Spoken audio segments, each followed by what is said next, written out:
What you're going to need to do is you're going to have to look for fourth options in lots of areas of your business until you find the magic combination. Here's a good example of a company that found the magic combination. Urban Outfitters is a retailer founded in Philadelphia, where I'm from. They have grown remarkably quickly, the same pattern. They struggle for years to find their magic formula from 1970 to about 2002, 2003, and then they get it right, and poof, they start exploding. Now, they consistently grow faster, and they are more profitable than their competition. Here's the 5-year average revenue growth rate for Urban Outfitters versus their closest competitor in terms of revenue, American Eagle Outfitters, than their peer average, closest 10 competitors and similar revenues. And then look at their profit margins. See, it's not hard to grow faster than your competition. All you have to do is shrink your margins, right? Charge lower prices, overinvest in sales and marketing, overinvest in service, but that's not what Urban Outfitters does. So we got a chance to interview the founder of Urban Outfitters and asked him, how is it that you're able to unlock this level of profitable growth and your competitors are not able to copy it? And he said, well, it was really when we discovered 5 things, 5 fourth options. It took us a while to experiment and rethink how the industry operates, but there are 5 things that we discovered created the magic formula for us. The first is, they said, we decided that we only serve one customer, college students. And if the Gap wanted to copy this element of our strategy, we realized they couldn't.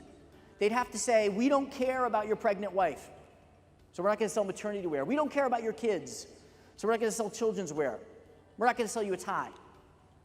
Give me a thumbs up or a thumbs down on whether you think it's likely that the Gap would adopt this element of their strategy. Thumbs down. So I think great strategies often begin with having a very clear definition of who we serve and who we don't serve, and really being focused on that. Second thing he said, well, we started selling used clothing. Now, most of what we sell is new, but if you want to buy a reconstituted concert t-shirt or a vintage pair of jeans at Urban Outfitters, you can do that.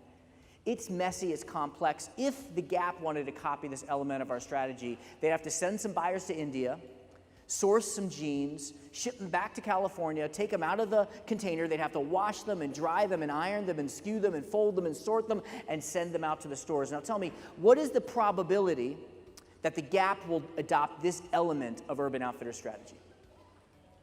Thumbs down. This is enormously inefficient. And actually, Urban Outfitters is inefficient. But since they're inefficient and everyone else is trying to be efficient, they're different. And since they're different, they can charge higher prices, so they're more profitable. Third thing he said is, we realized we were recruiting in the wrong way. We were recruiting from business schools. We needed to start recruiting artists. We need to recruit from design schools and art schools. And once we have artists running our stores, we can give them more freedom. If you were a manager of Urban Outfitters, if you are a manager of Urban Outfitters and you go to work and you see someone's thrown out an old rusty lamp and you think, wow, that would look pretty cool in the men's section of the store, you could actually take that and put it on display in the men's section. What do you think happens to the Gap manager that shows up with a rusty lamp? Right. Why does that matter? Well, now every Urban Outfitters looks a little different. The Urban Outfitters in one part of town looks and feels a little different than the Urban Outfitters in the other part of town. And how many people care about that? So you would choose a store to shop for clothing because you know that this store will look different than the other stores. How many people is that important to? And how many people are in college? See, Urban Outfitters doesn't care about us. They know that that's not important to us, but they know it's important to their core customer. If you ask college students, what they care about towards the top of their attribute list is something like, this is real, this is authentic, this is my Urban Outfitters. And I can get that at Urban Outfitters, not at the Gap. Now, this strategy is not a secret. Anyone can copy it. All the Gap would have to do is abandon 80% of their market, disrupt their supply chain, fire all their managers and hire new managers, and they can copy the Urban Outfitters strategy. The cost of doing that's higher than the cost of not doing that. And that's why they don't do it. Think of it again as the Legos. You come up with a set of interesting fourth options, you start stacking them on top of each other, and you build something that looks different.